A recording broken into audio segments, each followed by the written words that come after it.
In empty space, softening, receiving the earth falling towards me, concentrating my weight on a small surface, I leap, land, beating the fascial drum, earth and my solid mass in their attraction for each other. And now, flowing with another body, not my body, yet my body, in an ever-evolving moment out of time. Separateness yields to accommodation. We find ourselves at the apex. At this interplay of gravity and an ensemble of fellowship, my own true self emerges.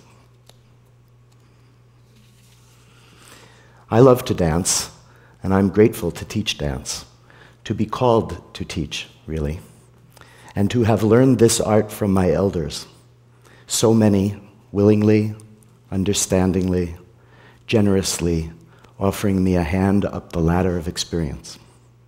First in contemporary and jazz dance, then in body work and contemplative practice, finally in tango in Argentina, in son in Cuba, and in Spanish, no less, in Espanol. I learned that freedom without discipline is chaos, and that rules are made to be broken.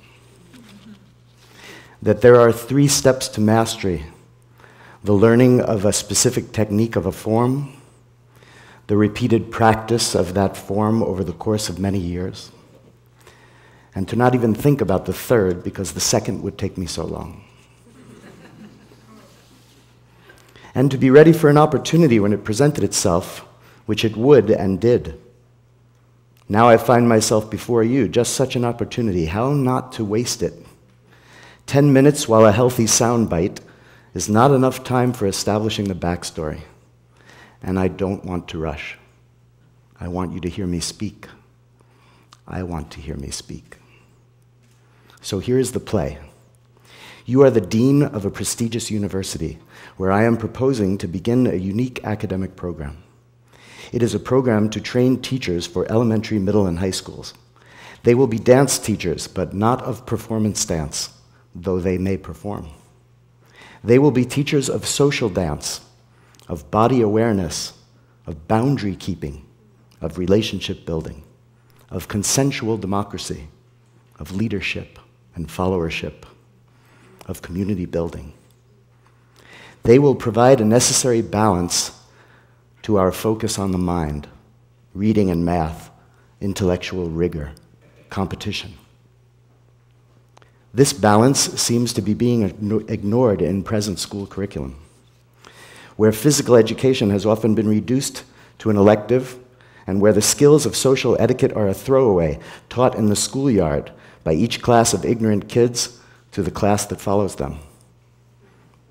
So I have 5 minutes to speak to you in my interview, to speak to you extemporaneously, one-to-one, about how the forces of fate and chance have intertwined to bring me to you now with such an alternative view of this non-intellectual part of a child's education.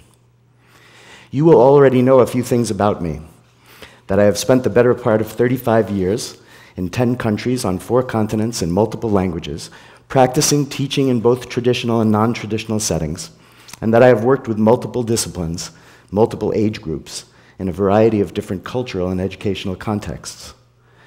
And that my whole educational career has revolved around self-directed learning, raised by entrepreneurial parents who ran a summer camp, with an undergraduate contract major and an independent study master's in education.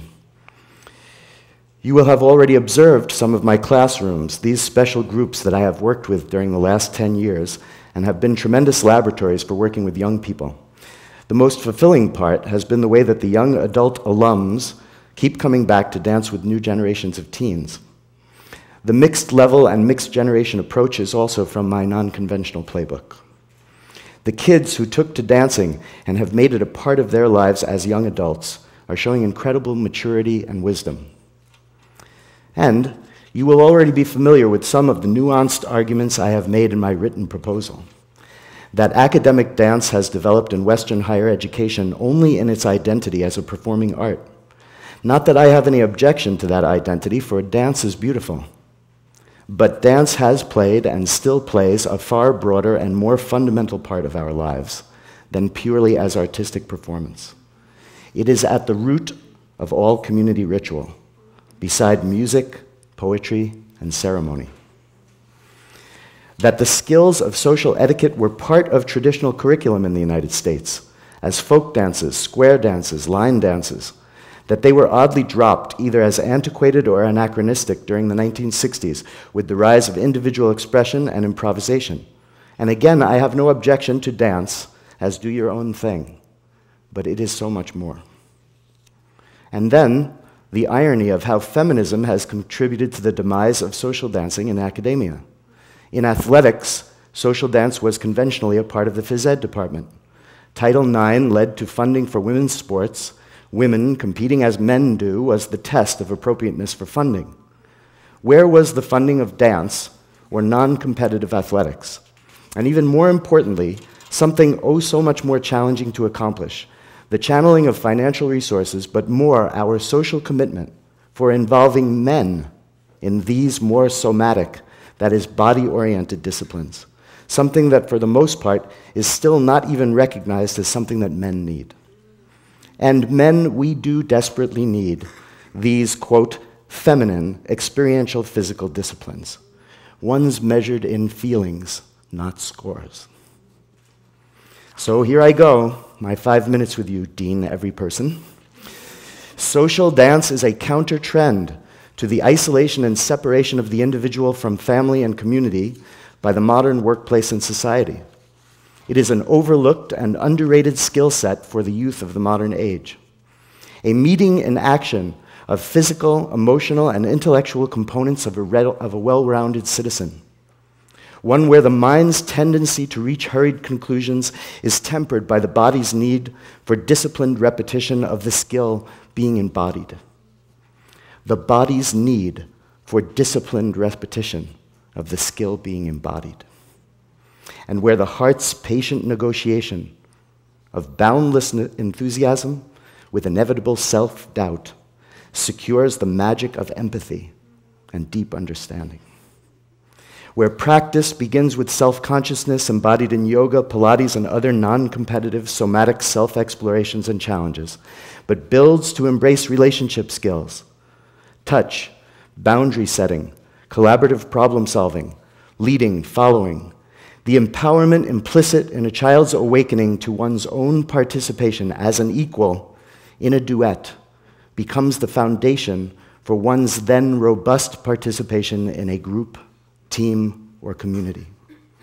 Dance, then, as an alternative practice of democracy, a laboratory for building the needed skills of leadership and followership, where alphas are obliged to rotate to betas, where the group is only as strong as its weakest member, making the talented the teachers of the less so. These are the fundamental building blocks of empathy, and empathy is a fundamental building block of civilized society, one sorely lacking in our public discourse. Funny that social dancing, moving in physical contact, is where it would be natural to learn such a skill. Maybe not so funny. Where community organizing skills get built around social ritual or ceremony. Yes, for fun, for social bonding, for pairing, but these skills are also at the root of effective organizational democracy. In conclusion, with all the emphasis on competition, education of the workforce, reading and math, with growing class sizes and the growing use of computers for individualized learning, with standardized testing and with test preparation consuming more and more of schools' resources, there is a need for balance, a need for teaching human skills, a politics of touch, of empathy, a curriculum of body, the senses, of personal relationships, social etiquette, experiential democracy, and one which elevates the one-to-one personal nature of the student-teacher relationship, an honoring of the passage of wisdom, of teaching as presence, a physical practice. That is why I would like to create this program, for the training of tomorrow's dance teachers, social dance teachers, whose nuanced skill set is broadly needed at all levels of our educational system, and it would help bring the wisdom of human touch, human contact, back into the classroom. And it would follow back into our civic discourse and our civic life. Thank you.